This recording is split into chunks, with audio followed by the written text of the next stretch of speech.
All right, welcome back to C-Files, folks. Thanks for joining me.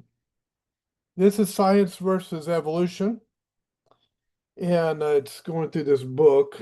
In the beginning, compelling evidence for creation and the flood.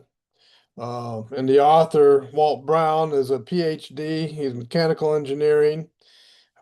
He went to Massachusetts Institute of Technology, so he's no slouch. He's really smart. You got to be smart to go to MIT. A lot smarter than me.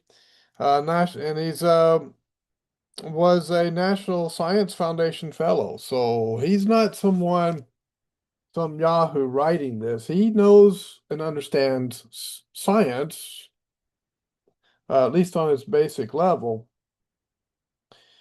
and is very good at engineering, apparently. And this will be reading 5.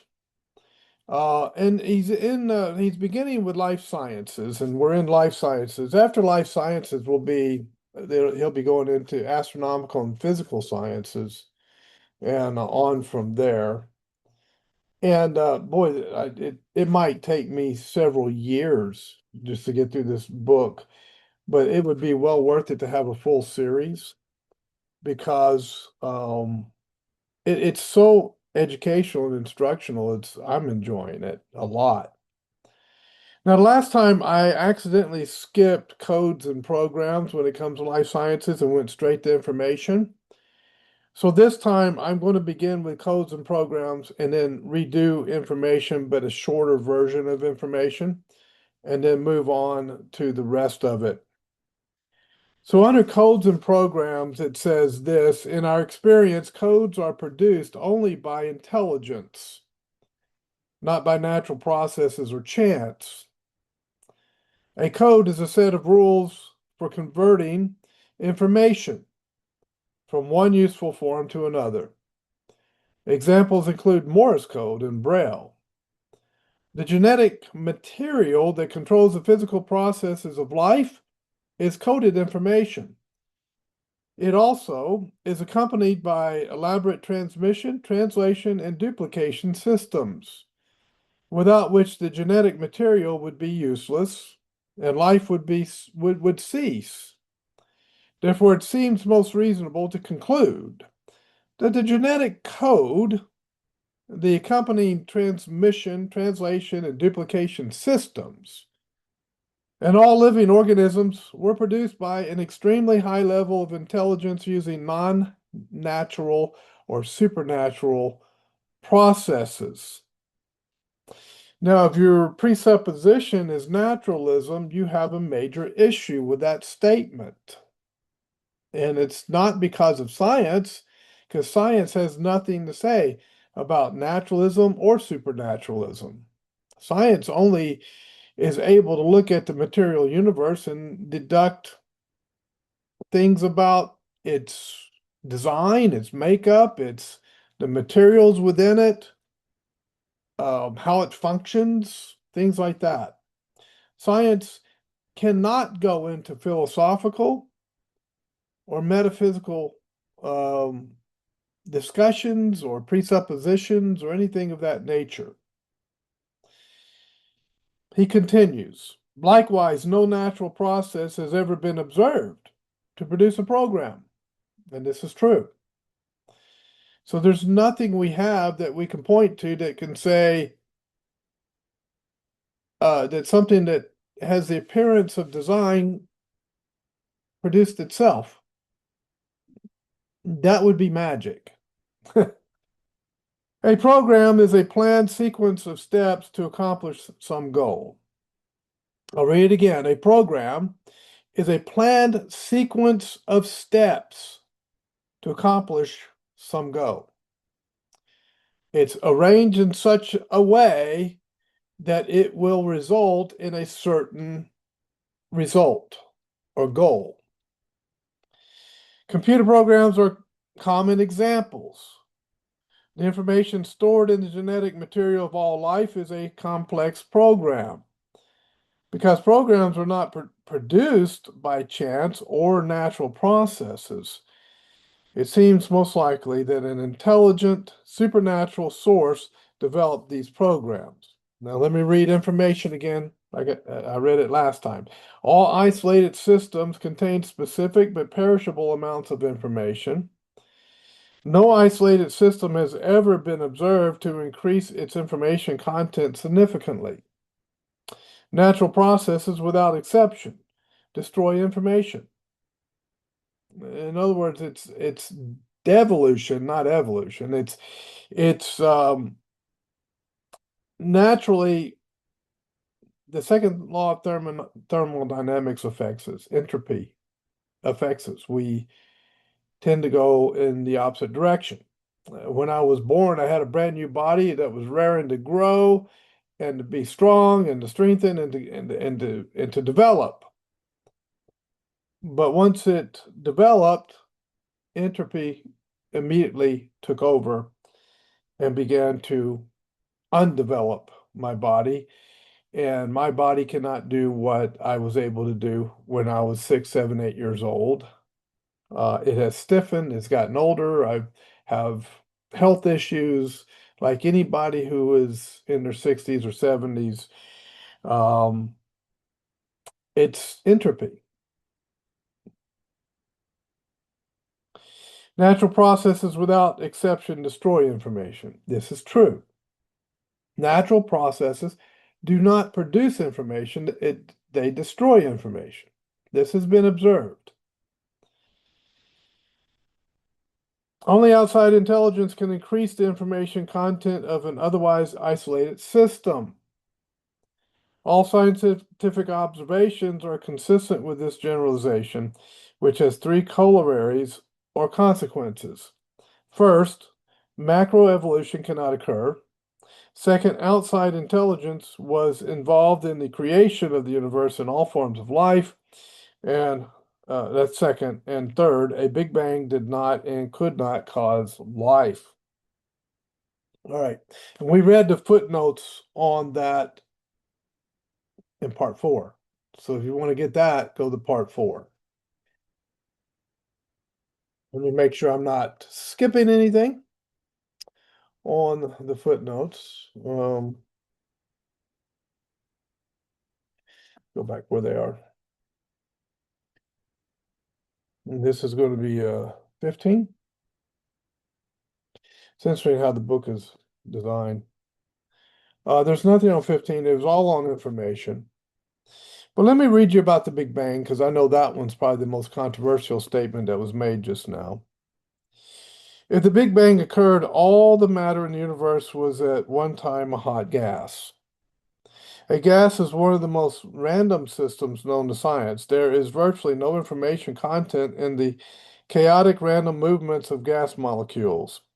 Because an isolated system, such as the universe, cannot generate non-trivial information, the Big Bang could not produce the complex living universe we have today, which contains immense amounts of information. All right, we'll go to a common designer. And this is the arguments for evolution are outdated and often illogical. It is illogical to maintain that similarities between different forms of life always imply a common ancestor. Such similarities may imply a common designer and show the efficient design. In fact, where similar structures are known to be controlled by different genes or are developed from different parts of embryos, a common designer is the more likely explanation. And let me go back and catch the footnotes on these.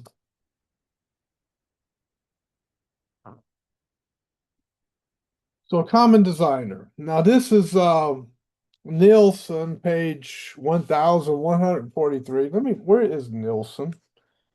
He stated who they were in the beginning, so let me I gotta go back and see if I can find it. There's a lot of detailed information in here. I don't know if I can. It's one of the authors that he had cited, and these are all science authors. These are scientific journals he's quoting and scientists who write books. that he's quoting. Nilsson is one of them, and I can't find him as to what the exact reference is. It's in the other videos that I made, and I don't want to take too long to try to locate it because that's takes too much up on the video. Here he is.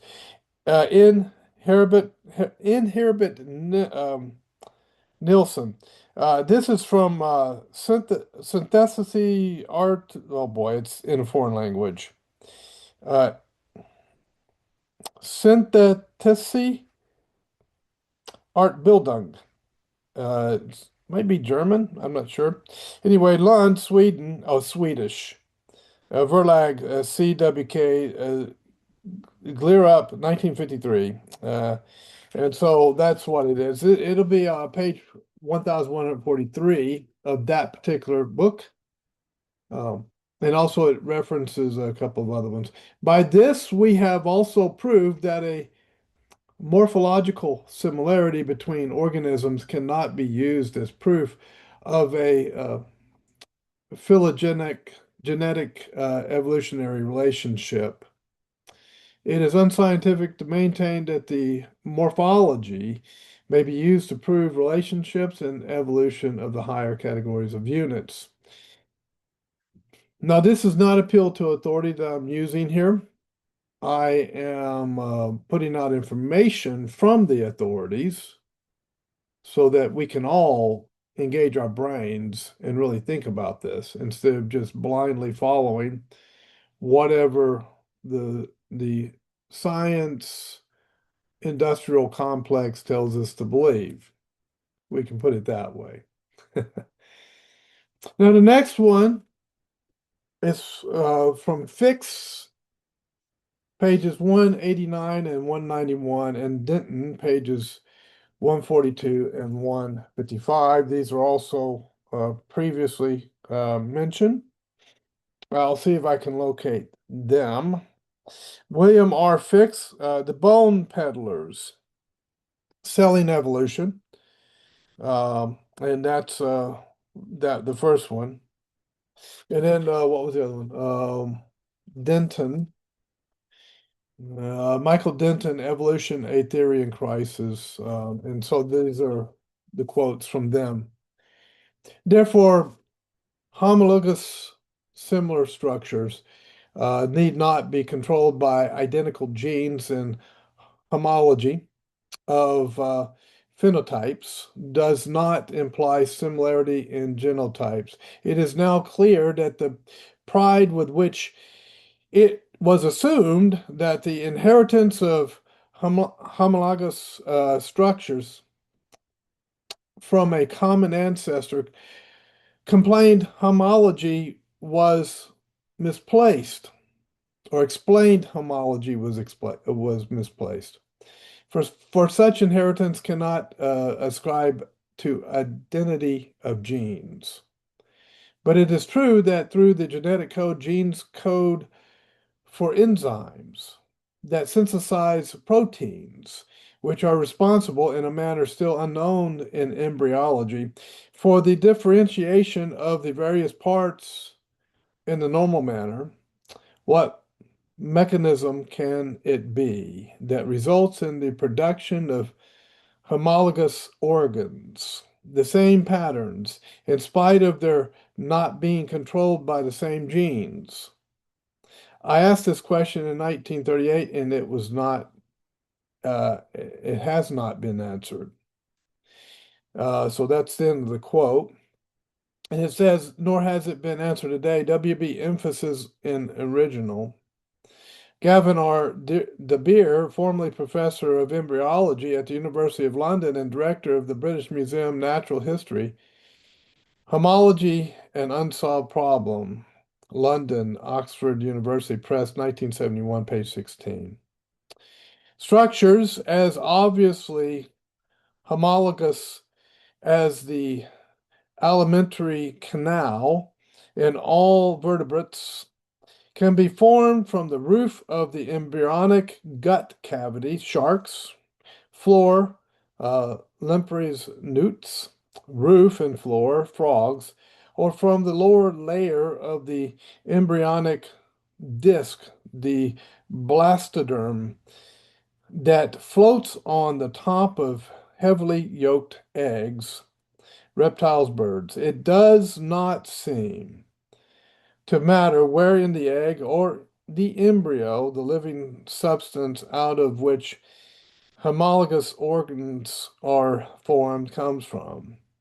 Therefore, correspondence between homologous structures cannot be pressed back to similarity of position of the cells of the embryo or the parts of the egg out of which these structures are ultimately differentiated.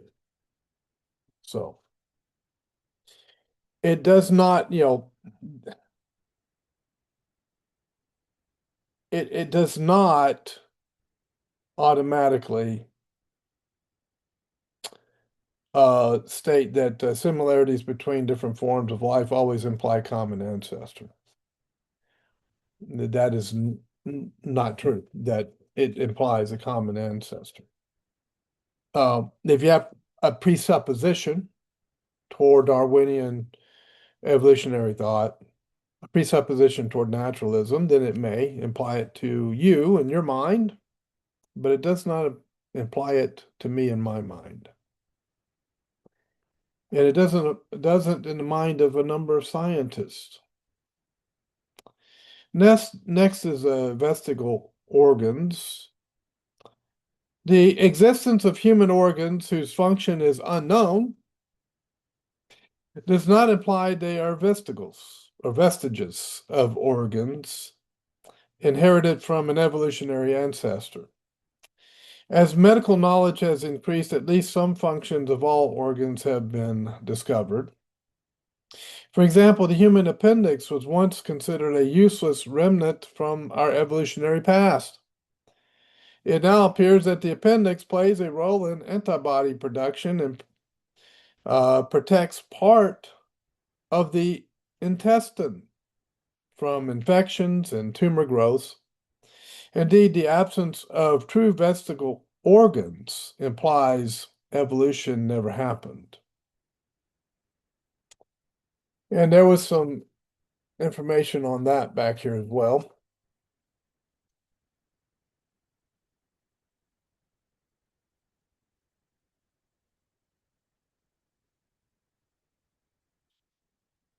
So this is do vesicle organs provide evidence of evolution by S.R. Scatting, Evolutionary Theory, Volume 5, Number 3, May 1981, page 173. Now, this is a scientific journal it's referring to.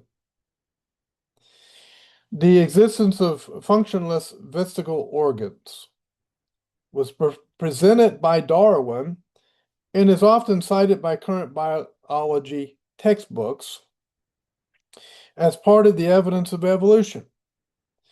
An analysis of the difficulties in unambiguously identifying functionless structures and an analysis of the nature of the argument leads to the conclusion that vestigial organs provide no evidence for evolutionary theory.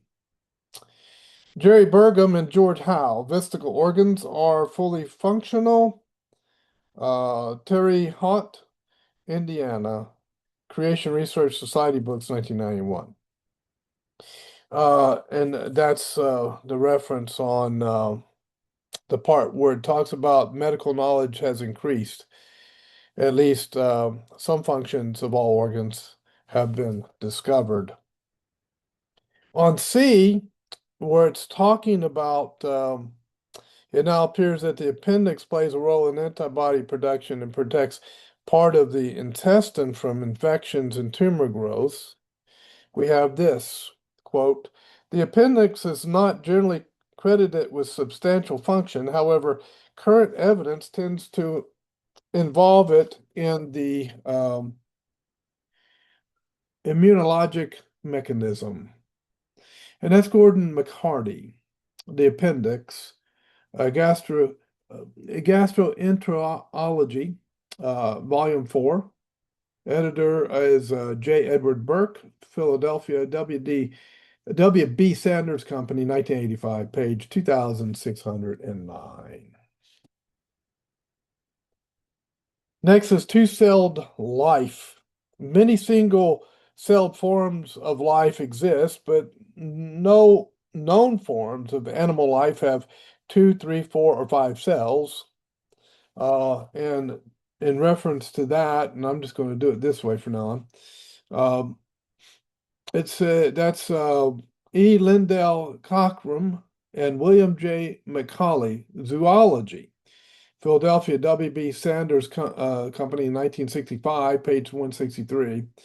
Lynn Margulis and Kathleen V. Schwartz, Five Kingdoms, an illustrated guide to the phyla of life on Earth, San Francisco.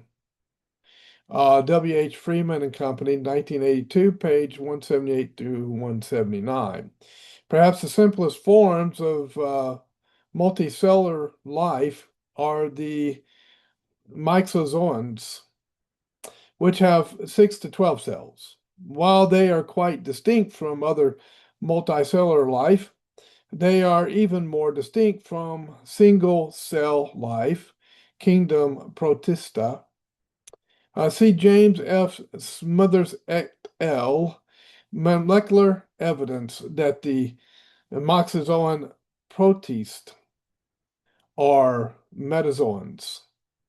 Science Journal, volume 165, or it's volume 265.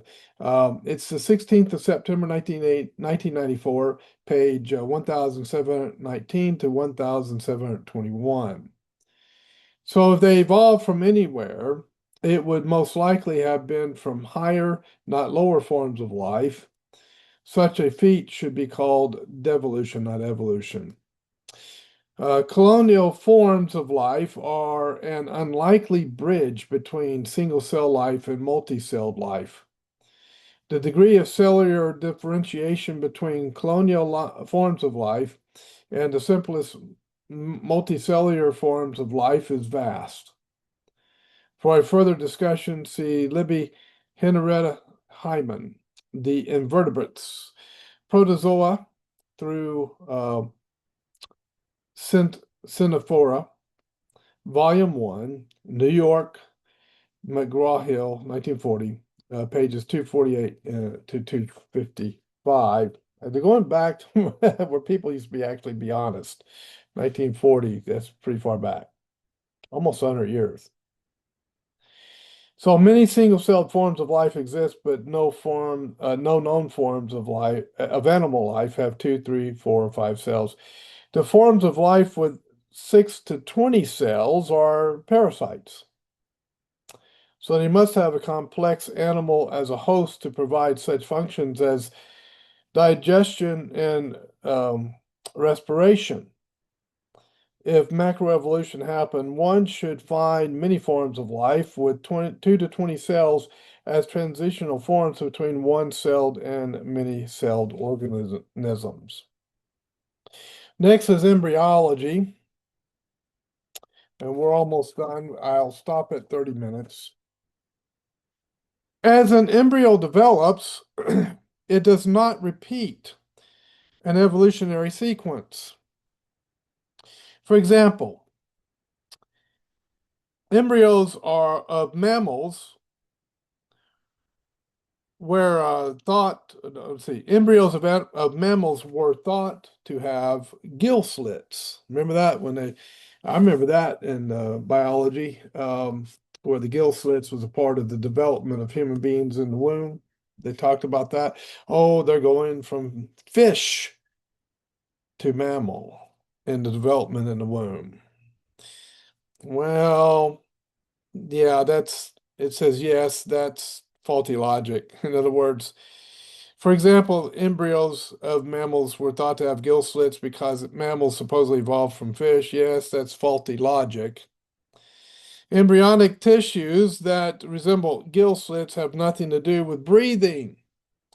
They are not gills, and they are not slits. Instead, that embryonic tissue develops into parts of the face bones of the inner ear, and endocrine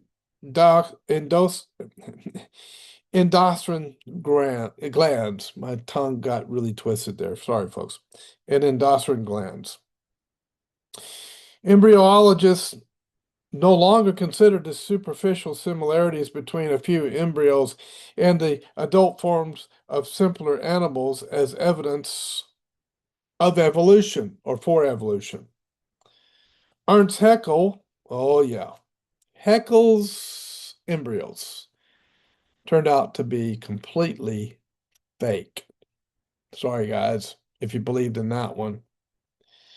Ernest Haeckel, by deliberately falsifying his drawings, originated and popularized this incorrect but widespread belief. Many modern textbooks continue to spread this false idea as evidence of evolution.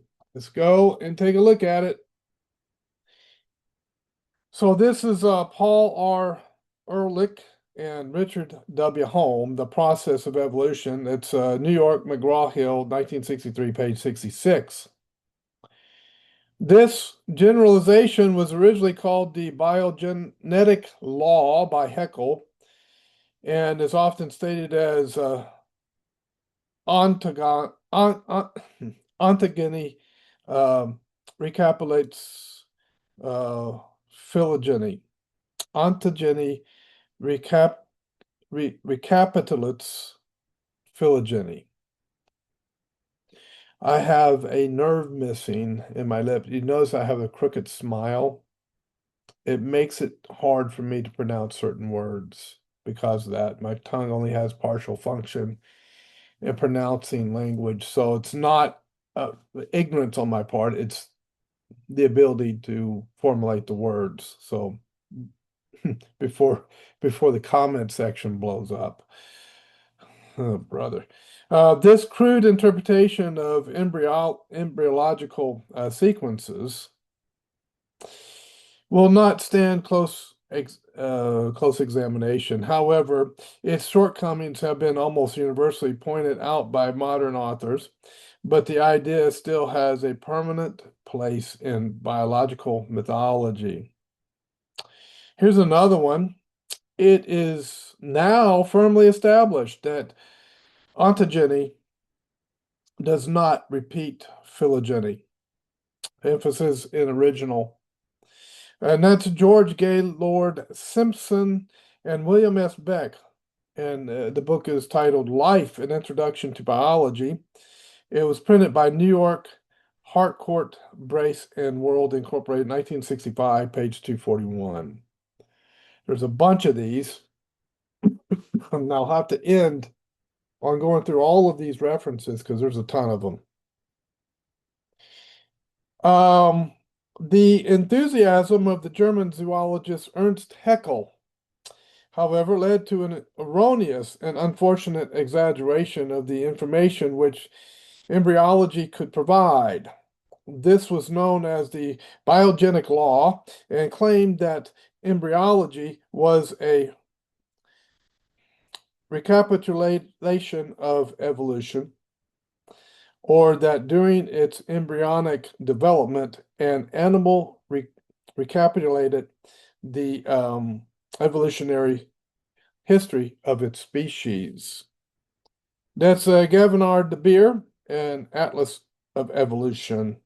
New York Nielsen, 1964, page 38. This one says the theory of recapitulation, that's how you say it, the theory of recapitulation has had a great and, while it lasted, regrettable influence on the progress of embryology. Gavinard de Beer, Embryos and Ancestors, Revised Edition. London, Oxford University Press, 1951, page 10. But folks, I'm the type of person that once you lie to me, I will never trust you again. Unless you repent of that lie and make it clear to me that you're repenting of that lie, then I will never, ever trust you again. How many times have our science textbooks lied to us? and then we find it out later on.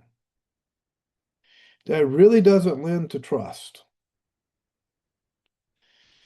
Moreover, the biogenetic law has become so deeply rooted in biological thought that it cannot be weeded out in spite of its having been demonstrated to be wrong by numerous subsequent scholars. Haeckel should be ashamed of himself. Well, he's not around anymore, from what I understand. Walter J. Bach, Department of Biological Sciences, Columbia University. These are scientists saying Haeckel was full of it. Evolution by Orderly Law is the title. Science Magazine, the scientific publication, volume 164, May the 9th, 1969, pages 684 to 685. I'll go ahead and try to get through all of these. I think it would be cheating you guys if I didn't. This one says we no longer believe we can simply read in the embryonic development of a species its exact evolutionary history. Get that? You can't use embryonic development to determine the exact evolutionary history of a species. That's according to Herbert Fringe and Maria Fringe's Concepts of Zoology. And that's out of Toronto. Macmillan Publishing Company, 1970, page 267. The problem with sometimes when scientists make these statements or these claims in publications is that they have a disconnect. It's like they compartmentalize the statements from the reality because they continue to believe the opposite of what they're saying. It's pretty interesting. Conrad Howell Waddington, Principles of Embryology, London, by George Allen and Unwin Limited, 1956, page 10 says this. Okay, I got to pause.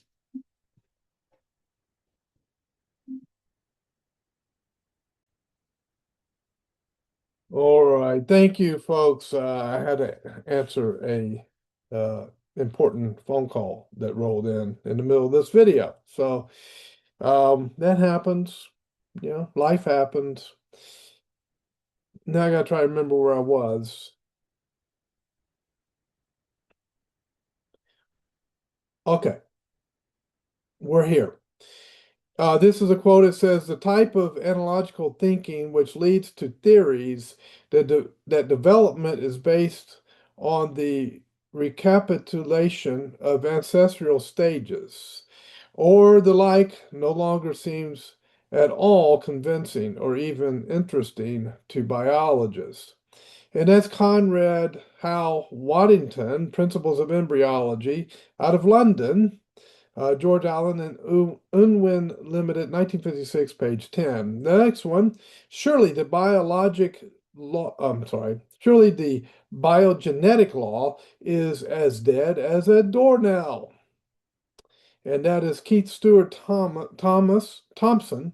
It's ontogeny and phylogeny recapitulated, and that's an American scientist. Publication. These are scientific publications. Volume 76, May to June, 1988, page 273. Now, I know for some, if you're a naturalist and you really believed in Haeckel's embryos, this is probably very upsetting. And the comment section will not be kind. But look, folks, we got to face reality. This is what you guys are telling us Christians all the time. Well, you're not living in the real world. Okay, well, I'm looking at the real world right here. So it says here's the next one: the biogenetic law, embryologic recapitulation. Finally got to where I can pronounce it. I think was debunked back in the 1920s by embryologists. That's a quote from David Rupp, as taken from page 16 of an approved and verified transcript of a taped interview conducted by Luther D. Sunderland on 27 July 1979. See also Luther D. Sunderland, Darwin's Enigma, San Diego, Master Book Publishers, 1984, page 119. Shout out to San Diego. I lived there for 38 years. The theory of recapitulation was destroyed in 1921 by Professor Walter Garstang in a famous paper. Since then, no respectable biologist has ever used the theory of recapitulation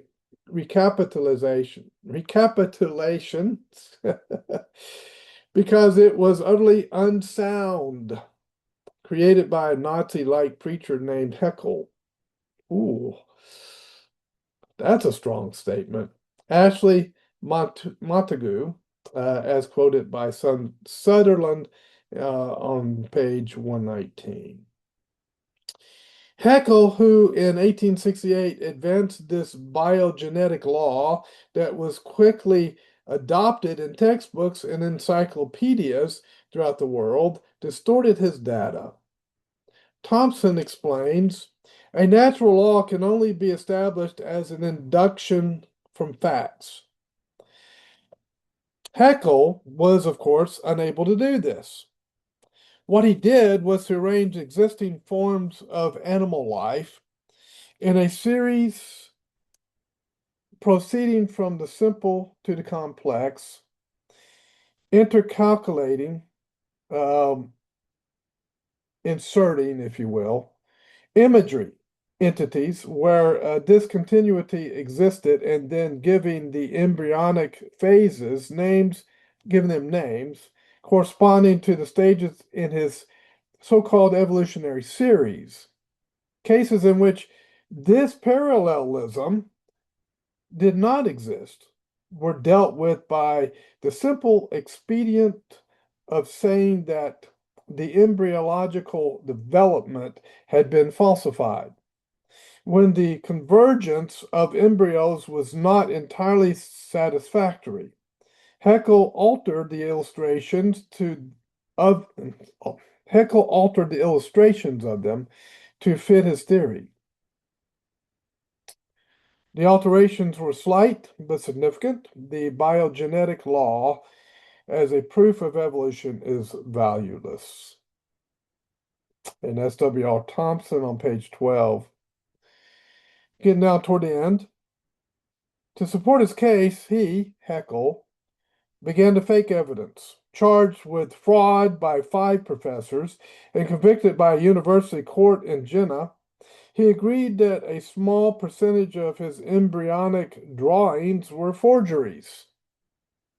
He was merely filling in and reconstructing the missing links when the evidence was thin.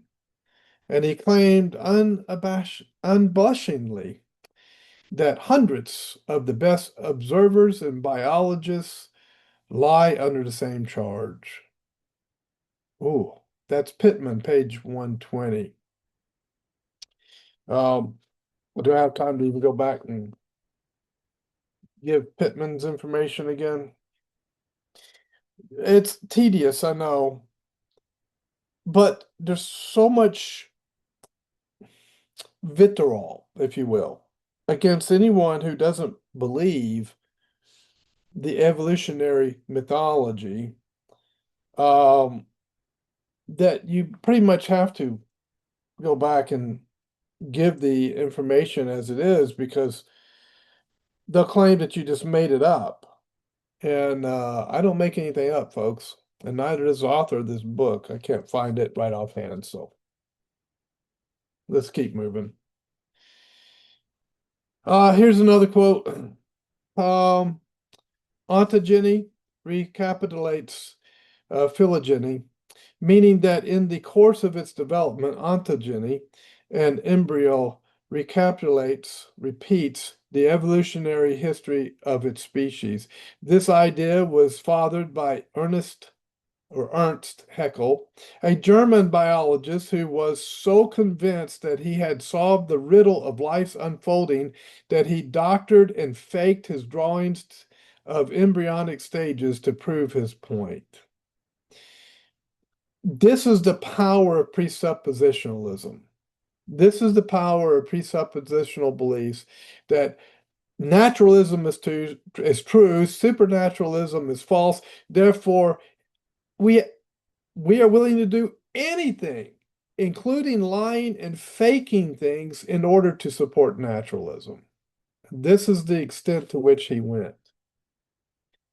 The German scientist Wilhelm His accused Haeckel of shocking dishonesty and repeating the same picture several times to show that similarity among vertebrates at early embryonic stages in several plates of Haeckel's book. Stephen Jay Gould, he's a very famous name in science. Stephen J. Gould, Ontogeny and Phylogeny, Cambridge, Massachusetts. The Belknap Press of Harvard University Press, 1977, page 430. It looks like it's turning out to be one of the most famous fakes in biology. And that's Michael K. Richardson, as quoted by Elizabeth Pennessy, Haeckel's embryos fraud rediscovered out of Science publication, Scientific Journal, Volume 277, 5th of September, 1997, page 1435. I'm going with what the scientists are saying, folks. The scientists are saying this. And this is the last one. Another point to emerge from this study is the considerable inaccuracy of Haeckel's famous figures. These drawings are still widely reproduced in textbooks. That's a shame. It's fraudulent, and whoever's producing those textbooks should be held accountable for lying to their students. It angers me that textbooks contain lies and intention. It would seem to be intentionally so they could push their mythology onto those students. It's shameful. Another point to emerge from this study is the considerable inaccuracy of Haeckel's famous figures. These drawings are still widely reproduced in textbooks and review articles and continue to exert a significant influence on the development of ideas in this field. That's shameful. Michael K. Richardson, there is no highly conserved embryonic stage in the invertebrates. Anatomy and Embryology, Volume 196, number 2, August 1997, page 104. Once you lie to me, I can never trust you again. And if I find a lie in a textbook, I can never trust that textbook again or the people who published it. That is the problem, folks. That's the problem. At least be truthful. And if something contradicts your presuppositional belief in naturalism, at least be truthful that it contradicts it. And stop trying to push the naturalism bias onto the rest of us. That's what really set me off and angered me and turned me against what I was being taught in school about Darwinian evolution. Once I discovered a lie in it, I shut down. I said, I can't trust this. This is untrustworthy. And this is supposed to be science,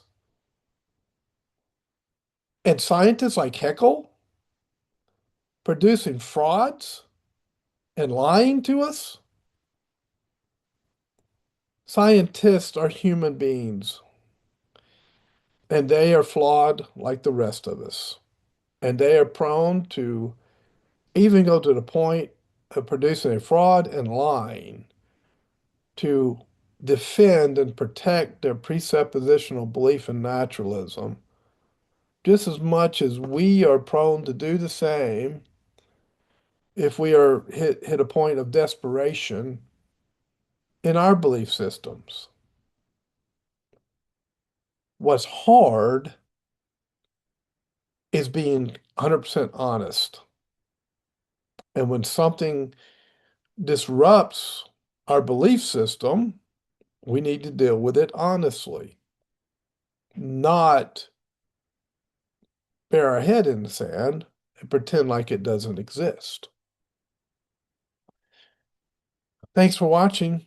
I'll see you next time here on the C Files and on the next reading of Science versus Evolution, and all of the other series that I am doing, Westminster Confession of Faith, the series I'm doing on the Book of Genesis, the series where a Christian reads the Quran, and others that I do on this channel. Hopefully they are educational and helpful and challenging, helping us to challenging us to think a little bit beyond what we normally do. God bless. I'll see you guys next time.